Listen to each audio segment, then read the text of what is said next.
नमस्कार दोस्तों। आज हम बिहार में क्रांतिकारी राष्ट्रवाद यहाँ से प्रारंभ करेंगे आधुनिक जो है बिहार के बारे में, और देखते हैं कि बिहार में कौन कौन सी घटनाएं जो हैं वो क्रांतिकारी राष्ट्रवाद के समय में घटित हुई थी। कहाँ पर? बिहार में। तो चलिए शुरुआत करते हैं। जो इसमें हमारा पहला है वो है 30 अप्रैल 1908 को मुजफ्फरपुर बम कांड। कौन सा? मुजफ्फरपुर बम कांड कब हुआ था? 1908 में, 30 अप्रैल 1908 को। ठीक है। मुजफ्फरपुर बम कांड में किसकी हत्या का प्रयास किया गया था? तो किसके हत्या का प्रयास किया गया था? जॉर्ज किंग्सफोर्ड की। ठीक है। इस कांड में गलती से वकील फ्रैंकलिन केनेडी की पत्नी और पुत्री की मृत्यु हो गई थी। मुजफ्फरपुर बम कांड को अंजाम किसने दिया था? तो इसको किसने दिया था? देखिए, खुदीराम बोस और प्रफुल्ल चाकी ने दिया था। किसने? खुदीराम बोस ने दिया था और प्रफुल्ल चाकी ने दिया था। मुजफ्फरपुर बम कांड 1908 का दोषी ठहराकर किसे फांसी दिया गया था? मतलब जो है मुजफ्फरपुर का जो दोषी हुआ था, ठीक है, बम कांड में, उसमें से किनको फांसी दी गई थी? तो किनको दी गई थी? खुदीराम बोस को। किसको दी गई थी? खुदीराम बोस को। ठीक है। आगे हम देखते हैं। मुजफ्फरपुर मुजफ्फरपुर बम कांड में एक अन्य दोषी प्रफुल्ल चाकी। कौन? प्रफुल्ल चाकी से संबंधित कौन सा कथन सही है? तो देखिए, उन्हें फांसी दी गई थी। ठीक है, उन्हें फांसी दी गई थी। देखिए, सत्य पूछा है, ये नहीं पूछा नहीं। ठीक है, उन्हें फांसी दी गई थी, उन्हें आजीवन कारावास की सज़ा दी गई थी, या उसने गिरफ्तार होने की अपेक्षा मृत्यु को अपनाकर श्रेयस्कर समझा और गोली मारकर हत्या कर ली। उपयुक्त में से कोई नहीं। तो इसमें जो हमारा उत्तर होगा वो कौन सा होगा? सी होगा। देखिए, प्रफुल्ल चाकी ने 2 मई 1908 को गोली मार के आत्महत्या कर ली थी।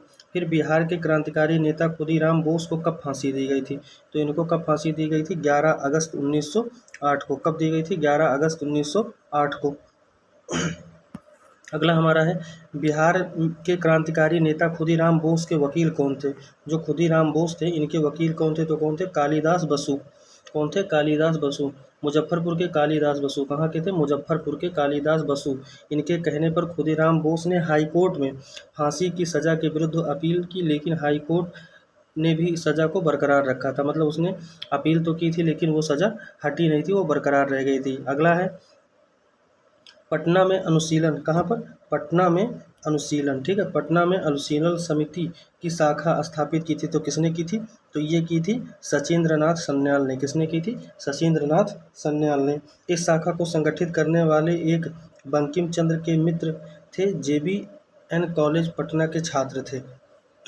अगला है, पटना भवानी मंदिर। ये पूछा हुआ क्वेश्चन है। पटना भवानी मंदिर की स्थापना जो है वो किसने की थी? तो किसने की थी? भूपेंद्रनाथ दत्त ने। किसने की थी?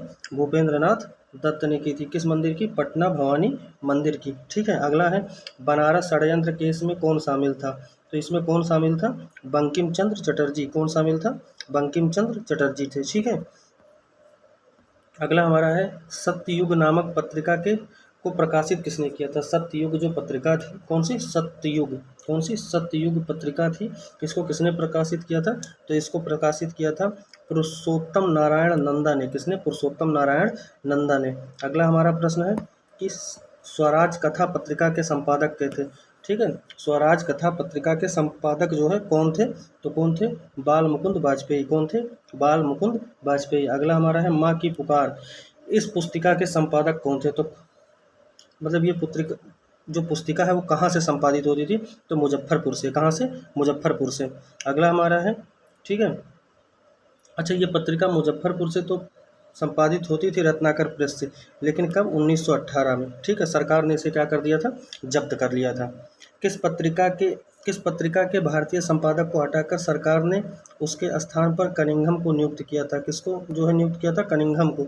तो बिहारी। किसको? बिहारी को। ठीक है, बिहारी पत्रिका के संपादक बाबू महेश्वरी प्रसाद को हटाकर उसके स्थान पर श्री कनिंघम को नियुक्त किया था। रेवती नाग संबंधित है कहाँ से? भागलपुर से। कहाँ से? भागलपुर से। ठीक है। अगला हमारा आ जाता है कि रेवती नाग को किस संस्था ने भागलपुर में क्रांति प्रचार के लिए भेजा था? तो किस संस्था के लिए भेजा था? ढाका अनुशीलन समिति। किसके लिए? ढाका अनुशीलन समिति के। श्री सचिन बख्शी थे। तो कौन थे ये? एक क्रांतिकारी थे। कौन थे? एक क्रांतिकारी थे। श्री सचिन बख्शी को बिहार में कहाँ पर गिरफ्तार किया गया था? तो इन्हें कहाँ गिरफ्तार किया गया था? भागलपुर में। अच्छा देखिए, भागलपुर की स्थिति थोड़ा देख लेते हैं। ये हमारा पड़ता है ये ऐसे पड़ता है, तो यहाँ हमारा पड़ता है पश्चिम बंगाल। क्या पड़ता है? पश्चिम बंगाल, ठीक है। और पश्चिम बंगाल जो है, यहाँ पर 3 डिस्ट्रिक्ट पड़ते हैं, ठीक है। कौन कौन से? तो एक हमारा हो जाता है पूर्णिया। कौन सा हो जाता है? पूर्णिया, ठीक। एक हमारा हो जाता है पूर्णिया, और दूसरा हो जाता है कटिहार। क्या हो जाता है? कटिहार। और तीसरा हमारा कौन सा हो जाता है? भागलपुर। कौन सा? भागलपुर। तो ये तीनों जो है वो पश्चिम बंगाल से सीमा बनाते हैं, ये बात भी हमें ध्यान रखनी है, ठीक है। अगला हमारा हो जाता है कि अच्छा हाँ, ये देखिए इसका व्याख्या भी दिया हुआ है कि इन्हें 16 जनवरी, कब? 16 जनवरी को क्या मनाते हैं? राष्ट्रीय स्टार्टअप दिवस के रूप में मनाते हैं, को भागलपुर में गिरफ्तार किया गया था। अगला है, निम्न में से किस पर तिरहुत षड्यंत्र केस का मुकदमा चलाया गया था? तो किस पे? योगेंद्र शुक्ल का। किसका? योगेंद्र शुक्ल के ऊपर जो है तिरहुत षड्यंत्र केस का मुकदमा चलाया गया था। योगेंद्र शुक्ल को 10 वर्ष की कड़ी सजा दी गई थी। इन पर जो है मैलानिया कांड, कौन सा? मौलानिया कांड या चंपारण जिला 6 अक्टूबर 1929 को संबंधित मुकदमे से चलने वाला था, ठीक है। अच्छा, अगर बात करें कि जो है चंपारण, ठीक है, तो ये चंपारण जो है कहाँ पर पड़ता है? तो ये बिहार का जो सबसे ऊपरी हिस्सा है यहाँ पर से, तो यहाँ पर जो पड़ता है वो चंपारण पड़ता है। क्या पड़ता है? चंपारण। और चंपारण में 2 है, पहले तो पश्चिमी चंपारण पड़ता है, फिर हमारा हो जाता है पूर्वी चंपारण, ठीक है। इसके बाद में हमारा आ जाता है सीतामढ़ी। क्या आ जाता है? सीतामढ़ी, ठीक है। उसके बाद में आ जाता है मधुबनी। कौन सा आ जाता है? मधुबनी। फिर हमारा आ जाता है सुपौल। कौन सा? सुपौल। और फिर हमारा आ जाता है अररिया। कौन सा आता है? अररिया। और अररिया के बाद में कौन सा आता है? किशनगंज। तो ये 7 ज़िले हैं। कितने ज़िले हैं? 7 ज़िले जो है वो किससे सीमा बनाते हैं? नेपाल से। किससे सीमा बनाते हैं? नेपाल से सीमा बनाते हैं, ठीक है। ये बात हमें ध्यान रखनी है। और अगर पूछ ले कि बिहार में सर्वाधिक वर्षा कहाँ पर होती है, तो सर्वाधिक वर्षा भी कहाँ पर होती है? किशनगंज में होती है, ठीक है। अगला हमारा आ जाता है, बिहार के उस क्रांतिकारी का नाम बताइए जिसने सितंबर 1928 के हिंदुस्तान सोशलिस्ट रिपब्लिकन आर्मी के बैठक में हिस्सा लिया था। मतलब बिहार का कौन सा ऐसा क्रांतिकारी था जो सोशलिस्ट रिपब्लिकन आर्मी के बैठक में, ठीक है, हिंदुस्तान सोशलिस्ट रिपब्लिकन आर्मी के बैठक में हिस्सा लिया था। तो कौन लिया था? ये थे फणींद्र नाथ घोष। कौन थे? फणींद्र नाथ घोष। और इसकी स्थापना किसने की थी? तो दिल्ली में जो है फिरोजशाह कोटला में आज़ाद जी ने की थी, ठीक है। चंद्रशेखर आज़ाद ने। श्री मणींद्र नारायण राय थे। तो कौन थे? ये क्रांतिकारी थे। कौन थे? क्रांतिकारी, ठीक है। और ये जो है पटना, मणींद्र नाथ राय जो है पटना क्रांतिकारी पार्टी के नेता थे। कहाँ के? पटना क्रांतिकारी नेता। अगला है, बिहार युवक संघ की स्थापना किसकी? बिहार युवक संघ की स्थापना कब हुई थी? 1928 में। और जो भारत में साइमन कमीशन आया था 3 फरवरी 1928 को। कब आया था? 3 फरवरी 1928 को आया था। इसके बाद में हम देखें, बिहारी छात्र सम्मेलन ने किस अधिवेशन में बिहार युवक संघ की स्थापना की थी? तो कब की थी? वो की थी मोतिहारी में। कहाँ की थी? मोतिहारी में। अगला है, 12 दिसंबर 1929 को बिहार नौजवान सम्मेलन पंडित प्रजापति मिश्रा, कौन? पंडित प्रजापति मिश्रा की अध्यक्षता में कहाँ पर हुई थी? ये मुंगेर में हुई थी। कहाँ पर हुई थी? मुंगेर में हुई थी, ठीक है। और मुंगेर ही वो जगह थी जहाँ 1857 की क्रांति का प्रभाव नहीं था, ठीक है। इसके बाद में हम आ जाते हैं, बिहार के किस क्रांतिकारी नेता ने 14 अप्रैल 1929 को प्रथम नौजवान दिवस कब? 14 अप्रैल 1929। 14 अप्रैल को भीमराव अंबेडकर जी के याद में उनका जन्मदिन मनाया जाता है। और 1929 जो है ये लाहौर अधिवेशन से संबंधित है।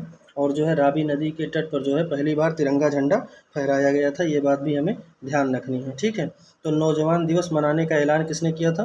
तो किसने किया था? प्रोफेसर ज्ञान साहा ने, ठीक है। किसने किया था? प्रोफेसर ज्ञान साहा ने, ठीक है। देखिए नीचे लिखा है, प्रोफेसर ज्ञान साहा क्रांतिकारी विचारधाराओं से प्रभावित थे। उसने भगत सिंह, किसने? उसने भगत सिंह बटुकेश्वर दत्त के चित्र सहित एक इश्तहारी लिखी जिसकी बिक्री पटना में खूब हुई थी। क्योंकि भगत सिंह भी क्या थे? क्रांतिकारी थे और गर्म दल के थे, ठीक है। पटना युवक संघ की स्थापना कब हुई थी? पटना युवक संघ की स्थापना कब हुई थी? 1927 में, जब साइमन कमीशन का गठन हुआ था, ठीक है, तभी हुई थी। और आया कब था साइमन कमीशन? 1928 में। पटना युवक संघ की स्थापना किसने की थी? तो किसने की थी? मणींद्र नारायण राय ने, ठीक है। इसकी स्थापना ठीक है, मणींद्र नारायण राय ने फूलन प्रसाद वर्मा के सहयोग से, किसके? फूलन प्रसाद वर्मा के सहयोग से किया था। पटना युवक संघ के प्रथम अध्यक्ष कौन थे? तो कौन थे? कृष्ण बल्लभ सहाय थे। कौन थे? कृष्ण बल्लभ सहाय। 1929 में युवक नामक, कौन सी? युवक नामक मासिक पत्रिका, युवक नामक मासिक पत्रिका कहाँ से निकाली गई थी? पटना से। कहाँ से? पटना से निकाली गई थी। कौन सी? युवक नामक मासिक पत्रिका। ठीक है। अगला हमारा है तरुण भारत संघ। कौन सा? तरुण भारत संघ संबंधित था, किससे संबंधित था? मुजफ्फरपुर। ठीक है, मुजफ्फरपुर की लीची जो है वो बहुत फेमस है। आगे हम आ जाते हैं जगत नारायण लाल। कौन? जगत नारायण लाल किस पत्रिका के संपादक थे? तो किसके संपादक थे? महावीर के। किसके थे? महावीर के। अगला हमारा हो जाता है कि सरकारी गवाह बनने वाले बिहार के क्रांतिकारी थे। सरकारी गवाह बनने वाले बिहार के क्रांतिकारी थे तो कौन थे? देखिए, फणींद्रनाथ घोष थे और मनोहर बनर्जी, यानी कि दोनों लोग थे। ठीक है। अगला है बिहार में रामकृष्ण सोसाइटी, किसकी? रामकृष्ण सोसाइटी की स्थापना किस नेता ने की थी? तो किसने की थी? बाबाजी ठाकुर दास ने। किसने? बाबाजी ठाकुर दास ने। किस पार्टी की? रामकृष्ण सोसाइटी की स्थापना। ठीक है। अगला हमारा आ जाता है कि 1906, कब? 1906 1907 में पटना में दी मदरलैंड, कौन सी? दी मदरलैंड नामक समाचार पत्र का प्रकाशन किसने किया था? तो किसने किया था? बाबा ठाकुर दास ने। ठीक है। और 1906 में उस समय क्या चल रहा था? तो एक तो मुस्लिम जो है लीग की स्थापना हुई थी, आगा खां उसके अध्यक्ष थे, और जो है दूसरा 1907 में क्या हुआ था? नरम और गरम दल जो है आपस में बट गए थे। इसके अलावा हमारा होता है निम्नलिखित में से कौन इतिहासकार बिहार में क्रांतिकारियों के सक्रिय समर्थक थे? तो कौन थे? यदुनाथ सरकार। ये बहुत बड़े इतिहासकार भी थे। अनुशीलन समिति क्या थी?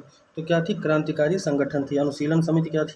ये क्रांतिकारी संगठन था। अगला है चंपारण जिला के, ठीक है, चंपारण जिला के मौलानिया डकैती केस। कौन सा? मौलानिया डकैती केस के संबंध में क्या सही है? तो देखिए यहाँ पर हम देखते हैं यह राजनीतिक डकैती थी। ठीक है। इस केस के सिलसिले में योगेंद्र नाथ शुक्ल को 22 साल की सजा हुई थी। इस कांड में शामिल होने वाले कई व्यक्ति लाहौर षड्यंत्र केस से संबंधित थे। उपयुक्त सभी, तो इसमें सभी सही हैं। ठीक है, ऊपर हम पढ़े भी थे इसके बारे में। फणींद्र नाथ घोष की हत्या करने वाले क्रांतिकारी कौन थे? चंद्रमा सिंह और बैकुंठ शुक्ल। कौन थे? चंद्रमा सिंह और बैकुंठ शुक्ल थे। अगला देखते हैं फणींद्र नाथ घोष की हत्या के जुर्म में मृत्युदंड की सजा दी गई। ठीक है, तो किसे दी गई थी? इसमें चंद्रमा और बैकुंठ शुक्ल दोनों लोग को मिली थी। क्रांतिकारी party Hindustan socialist Republican army का काम बिहार में किसे सौंपा गया था? तो किसे सौंपा गया था? ये थे हमारे फणींद्र नाथ घोष और भगत सिंह को। ठीक है, किसकी? हिंदुस्तान क्रांति party Hindustan socialist Republican army. ठीक है, इसकी जो मतलब देख रेख के लिए सौंपा गया था। किसको सौंपा गया था? फणींद्र नाथ घोष और भगत सिंह को। अगला है बिहार में गया षड्यंत्र केस। कौन सा? गया षड्यंत्र केस। ये कब हुआ था? 1933 में। कब हुआ था? 1933 में। ठीक है। और अगर बात करें तो गया षड्यंत्र केस 1933 से संबंधित कौन नहीं था? तो देखिए, ये नहीं पूछा कौन संबंधित था, इसमें पूछा है कौन संबंधित नहीं था। ये बात ध्यान रखना। तो कौन संबंधित नहीं था? फणींद्र नाथ घोष। ठीक है। हाजीपुर स्टेशन मास्टर 1931 हत्याकांड। हाजीपुर स्टेशन मास्टर 1931 हत्याकांड में किसको फांसी की सजा दी गई थी? तो किसको दी गई थी? रामदेनी सिंह को। हाजीपुर स्टेशन में डाक का एक थैला लूटने के प्रयास में हत्या हुई थी। ठीक है। अगला है बिहार में चर्चित महिलाएं कुसुम कुमार देवी। कौन? कुसुम कुमार देवी। कुसुम कुमार देवी और श्री गौरीदास, सुश्री गौरीदास जो है ये क्या थी? तो ये क्या थी? एक क्रांतिकारी थी। कौन? कुसुम देवी और सुश्री गौरीदास, याद रखिएगा। अगला है दशेर कथा जो क्रांतिकारी पुस्तक थी, इसके लेखक कौन थे? तो कौन थे? सखा गणेश देवस्कर थे। ठीक है, कौन थे? गणेश देवस्कर थे। ठीक है।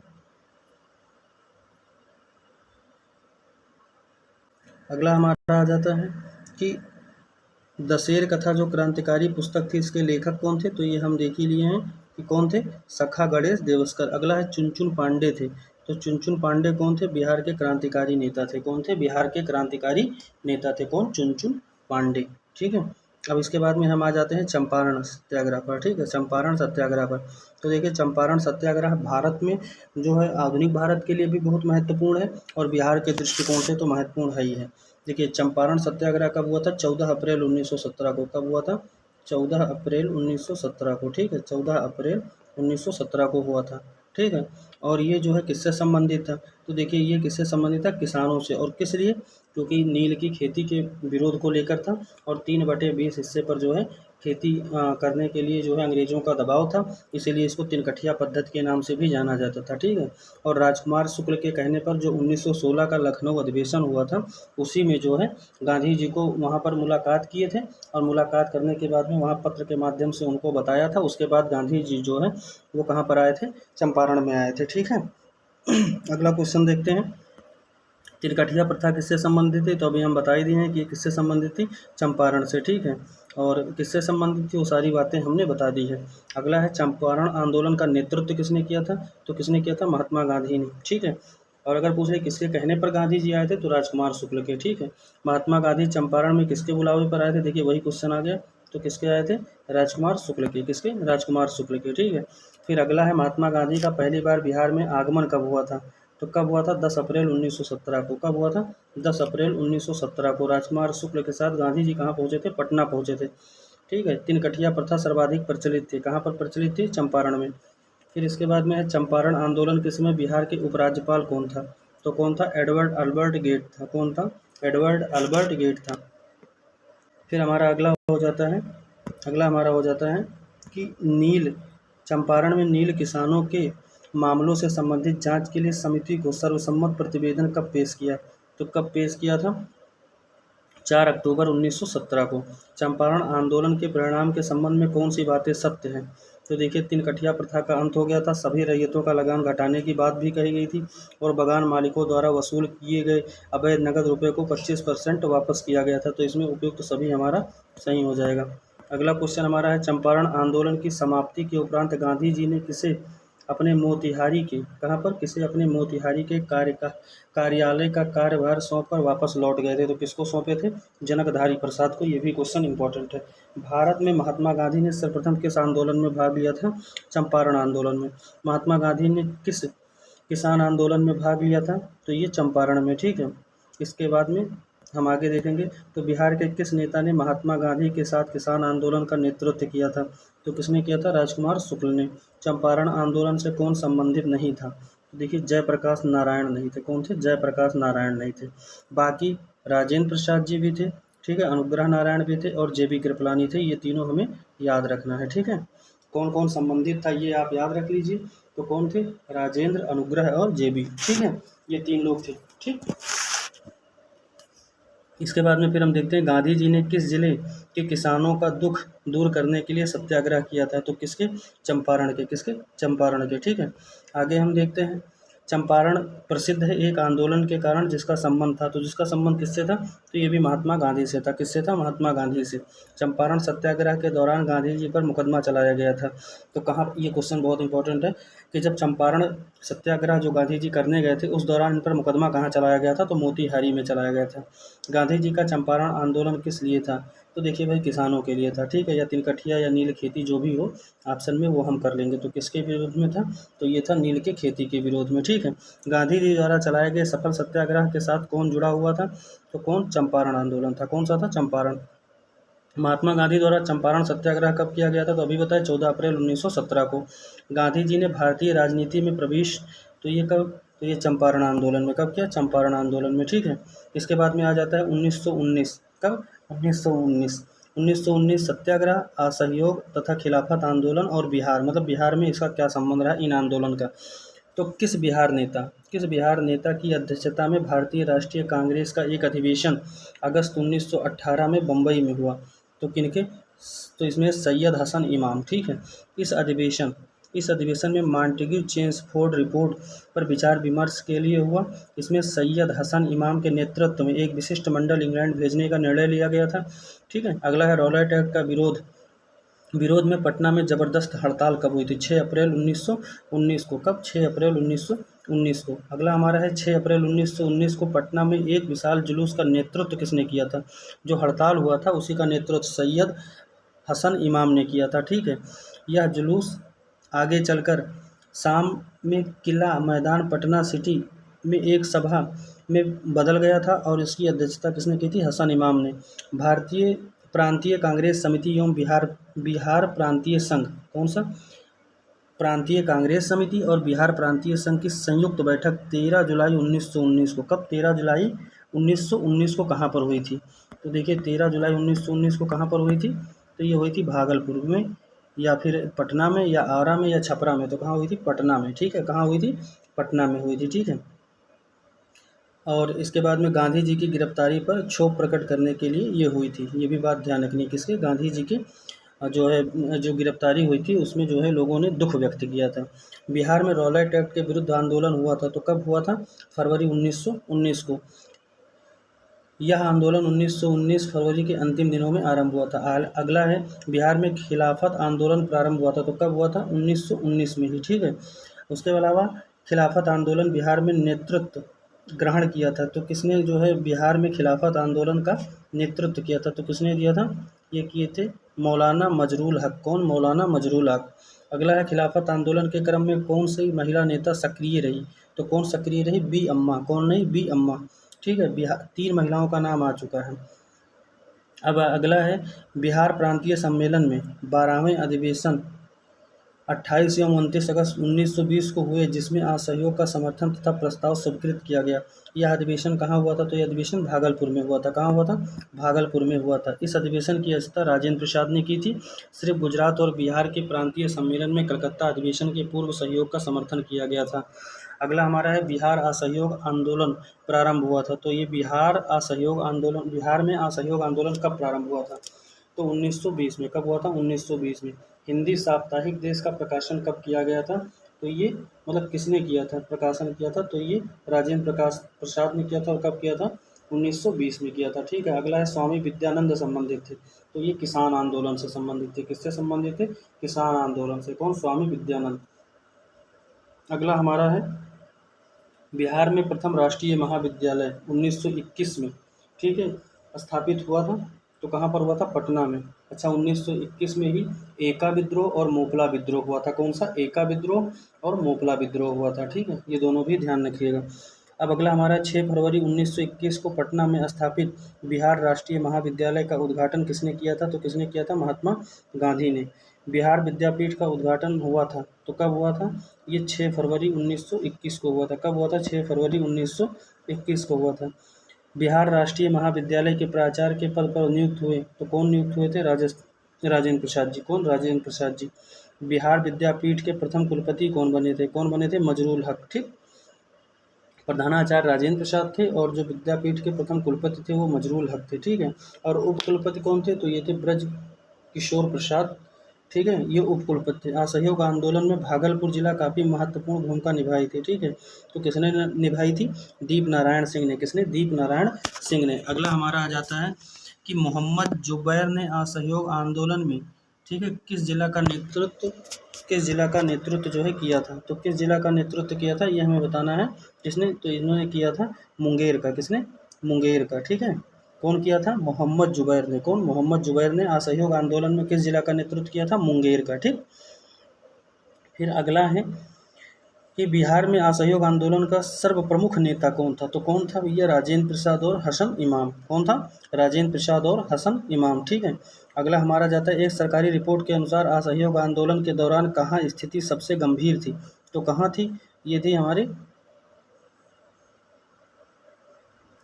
अब हमारा आ जाता है साइमन कमीशन विरोधी आंदोलन और बिहार। ठीक है, तो इसमें जो हमारा होगा वो हो जाएगा 16 नवंबर 1927 को प्रकाशित लीडर मैनिफेस्टो। कौन सा? Leader manifesto. ठीक है, लीडर मैनिफेस्टो। इनमें बिहार के किन नेता का हस्ताक्षर नहीं था? तो किसका नहीं था? मजरूल हक का। ठीक है, अगला जो है, बिहार में 1928 में सर्वदलीय सम्मेलन की अध्यक्षता किसने की थी, जिसमें बिहार में साइमन कमीशन का पूर्ण बहिष्कार का निर्णय लिया गया था? तो किसने की थी? सर अली इमाम ने। कहाँ पर? तो ये पटना में हुआ था सम्मेलन। अगला है, साइमन कमीशन के पटना आने के कुछ दिन पूर्व 6 दिसंबर 1928 को बिहार प्रांतीय सम्मेलन पटना में हुआ था और इसकी अध्यक्षता किसने की थी? तो इसकी अध्यक्षता जो है श्री अनुग्रह नारायण सिंह ने की थी। बिहार में राजनैतिक पीड़ित दिवस, बिहार में राजनैतिक पीड़ित दिवस कब मनाया जाता है? तो ये मनाया जाता है 10 अगस्त 1929 को। साइमन कमीशन पटना कब आया था? साइमन कमीशन पटना कब आया था? तो कब आया था? 12 दिसंबर 1928 को। अगला है, बिहार में साइमन कमीशन के बहिष्कार के संयोजक कौन थे? जो साइमन कमीशन आया था उसके बहिष्कार के संयोजक कौन थे? देवकी नंदन। बिहार प्रांतीय सम्मेलन का 28वां सम्मेलन मुंगेर 1929 में हुआ, जिसमें स्वाधीनता का प्रतिपादन किया गया। कांग्रेस अनुशंसा की कि 1 जनवरी 1930 को अपना लक्ष्य पूर्ण स्वाधीनता घोषित करे। वायसराय की 31 अक्टूबर की घोषणा की निंदा की गई। तो इसमें सभी सही हैं। ठीक है, अगला जो हमारा हो जाएगा सविनय अवज्ञा आंदोलन। बिहार में नमक सत्याग्रह सर्वप्रथम कहाँ से शुरू हुआ था? बिहार में तो ये हुआ था चंपारण और सारण से। ठीक है, कब शुरू हुआ था? 15 अप्रैल 1930 को। ठीक है, और इस दिन विपिन बिहारी वर्मा ने नमक कानून भंग किया था। कौन? विपिन बिहारी वर्मा। तो पूछेगा कि विपिन बिहारी का संबंध जो है किस आंदोलन से था? सविनय अवज्ञा आंदोलन से। बिहार में नमक आंदोलन के नेता और उनसे सुमेलित जो है क्षेत्र कौन कौन से हैं, ये हमें बताना है। तो देखिए इसमें बताना है, तो देखिए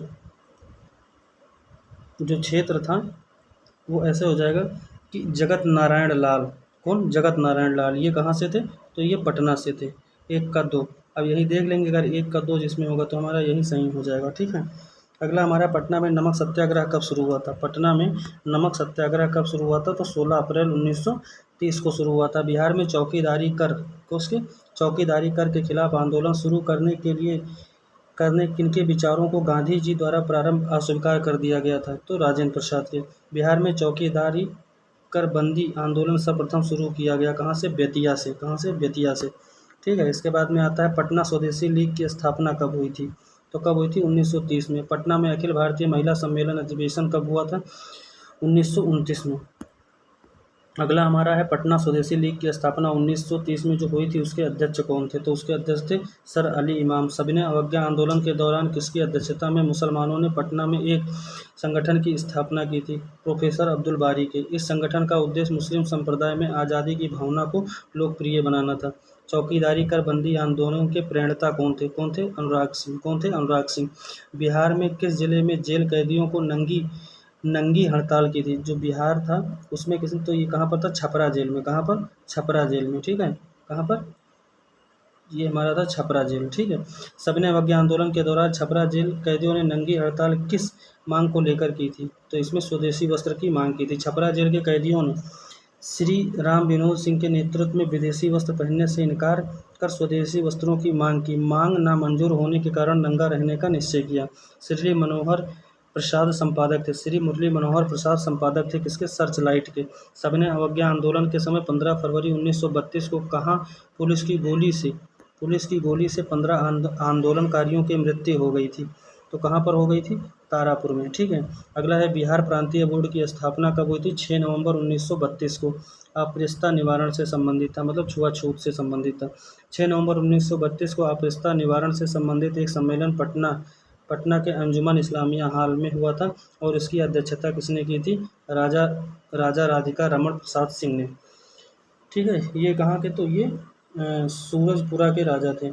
अगला है बिहार में 1934 में आए भीषण भूकंप में सर्वाधिक प्रभावित एवं क्षतिग्रस्त हुआ था।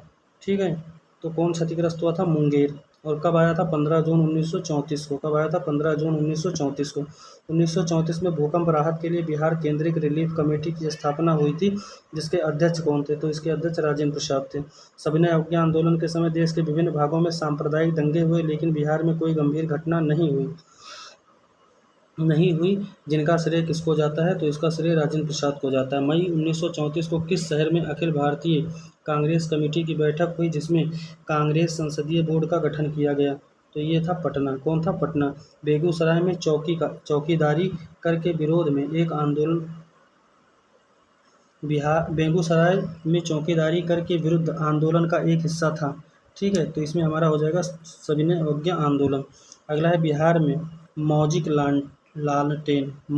लालटेन का लेक्चर किस आंदोलन से संबंधित था? सविनय अवज्ञा आंदोलन। मौजिक लालटेन लेक्चर मुजफ्फरपुर जिला में आयोजित किया गया था। कहाँ? मुजफ्फरपुर जिला में। सविनय अवज्ञा आंदोलन के क्रम में किसने बिहार में मुजफ्फरपुर के सत्याग्रहियों को अपने हाथ से तिलक लगाते हुए यह कहा था? दांडी यात्रा के लिए प्रस्थान करते समय मैंने हाथों से उस बूढ़े यानी महात्मा गांधी को टीका लगाया है। आज मैं उन्हीं हाथों से तुम लोगों को टीका लगाता हूँ और तुम लोगों को इस महान कार्य में योगदान के लिए विदा कर रहा हूँ। यह बात किसने कहा था? तो आचार्य जे.बी. कृपलानी ने कहा था। किसने? आचार्य जे.बी. कृपलानी ने। हसन इमाम की पुत्री का नाम क्या था? तो हसन इमाम की पुत्री का नाम क्या था? समी। पटना में स्वतंत्रता संघर्ष में इन्होंने क्या किया था, योगदान दिया था। बिहार सविनय अवज्ञा आंदोलन के दौरान 1930 में कहाँ राजेंद्र प्रसाद, अब्दुल बारी, मुरली मनोहर प्रसाद जैसे नेताओं पर पुलिस ने निर्ममता से लाठियां बरसाई थी, तो कहाँ, बीहपुर। ठीक है, अब आगे हम बात करें सविनय अवज्ञा आंदोलन के दौरान डॉक्टर राजेंद्र प्रसाद को 5 जुलाई 1930 को, ठीक है, कहाँ से गिरफ्तार कर लिया गया था, तो ये छपरा से। ठीक है, 6 महीने की सज़ा हुई थी। सविनय अवज्ञा आंदोलन के दौरान बिहार में तारापुर गोलीकांड घटना कब घटी थी, तो ये 15 फरवरी 1932 को। ठीक है, कब, 15 जो है फरवरी 1932 को घटी थी। फिर आगे हम देखते हैं बिहार में द्वैध शासन का प्रारंभ कब हुआ था। बिहार में द्वैध शासन का प्रारंभ कब हुआ था, तो कब हुआ था ये, 29 दिसंबर 1920 को।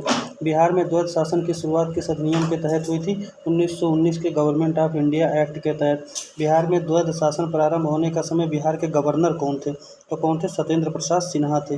ठीक है, अगला हमारा आ जाता है प्रथम भारतीय गवर्नर कौन थे, तो प्रथम भारतीय गवर्नर कौन थे, तो ये हमारे हो जाएंगे सत्येंद्र प्रसाद सिन्हा। कौन हो जाएगा, सत्येंद्र प्रसाद सिन्हा। बिहार से अलग कर उड़ीसा नया प्रांत कब बना था, 1936 में। कब बना था, 1936 में। 1935 के अधिनियम के अनुसार बिहार विधानसभा चुनाव कब हुआ था, तो ये कब हुआ था, 22 से 27 जनवरी 1937 को। अगला है 1937 के बिहार विधानसभा चुनाव में कांग्रेस को कुल कितनी सीटें प्राप्त हुई थी, तो कांग्रेस को कुल कितनी सीटें प्राप्त हुई थी, तो यहाँ पर हुई थी 98। कितने, 98। ठीक है, इसके अलावा 1937 में बिहार विधानसभा चुनाव में कुल कितनी जगहों पर जो है खड़ी हुई थी, तो कितने, 129। ठीक है, मतलब सभी जगहों से लड़ी थी। अब अगला हमारा हो जाएगा 1937 के बिहार विधानसभा चुनाव के फलस्वरूप सरकार गठन के समय बिहार के राज्यपाल कौन थे, तो बिहार का राज्यपाल कौन था, इसमें हो जाएगा एम.जी. हैलेट। ठीक है, 1937 के चुनावों के उपरांत बिहार में पहली सरकार बनाने वाले हैं कौन थे, तो ये हो जाएगा मोहम्मद यूनुस। कौन, मोहम्मद यूनुस। राज्यपाल ने कांग्रेस के नेता श्री कृष्ण सिंह को सरकार बनाने का न्योता दिया था, लेकिन राज्यपाल का आश्वासन देने को तैयार नहीं थे, लेकिन मंत्रियों की वैधानिक कार्यों में हस्तक्षेप नहीं करेंगे, अतः श्री कृष्ण सिंह जो है सरकार बनाने से इनकार कर दिए थे। बिहार में पहले भारतीय प्रधानमंत्री या मुख्यमंत्री जो है, जो भी कह लीजिए उस समय, वो कौन थे, तो मोहम्मद यूनुस। कौन थे, मोहम्मद यूनुस थे। अगला हमारा है पहला भारतीय मंत्रिमंडल बिहार में संगठित हुआ था, तो कब हुआ था वो बताना है, 1 अप्रैल 1937 को। अगला है बिहार में पहला कांग्रेसी मंत्रिमंडल कब गठन हुआ था, तो ये हुआ था 20 जुलाई 1937 को। बिहार का पहला कांग्रेसी मंत्रिमंडल किसके नेतृत्व में मतलब गठित किया गया था, तो ये श्री कृष्ण सिंह की। ठीक है, किसके, श्री कृष्ण के। श्री कृष्ण सिंह बिहार के पहले कांग्रेसी प्रधानमंत्री यानी पहले मुख्यमंत्री, पूछता भी है बिहार के पहले मुख्यमंत्री कौन थे, तो कौन थे, श्री कृष्ण सिंह। ठीक है, बिहार के पहले जो है सीएम कौन थे, तो वो कौन थे, यही थे, श्री कृष्ण सिंह। ठीक है, श्री कृष्ण सिंह बिहार के पहले जो है कांग्रेसी प्रधानमंत्री या मुख्यमंत्री थे। अगला है बिहार के कांग्रेस मंत्रिमंडल ने अपना त्यागपत्र राजबंदियों के मामले को लेकर कब किया था, तो कब किया था ये हमारा क्या था, 15 फरवरी 1938 को। कब किया था, 15 फरवरी 1938 को।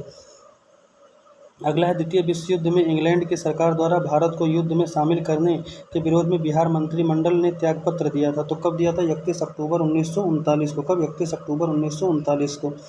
बिहार कांग्रेस मंत्रिमंडल 1937 से 39 द्वारा कौन से कार्य किए गए थे, तो कौन से कार्य किए गए थे, तो देखिए हरिजनों की शिक्षा एवं आर्थिक स्थिति में सुधार संबंधी कार्य।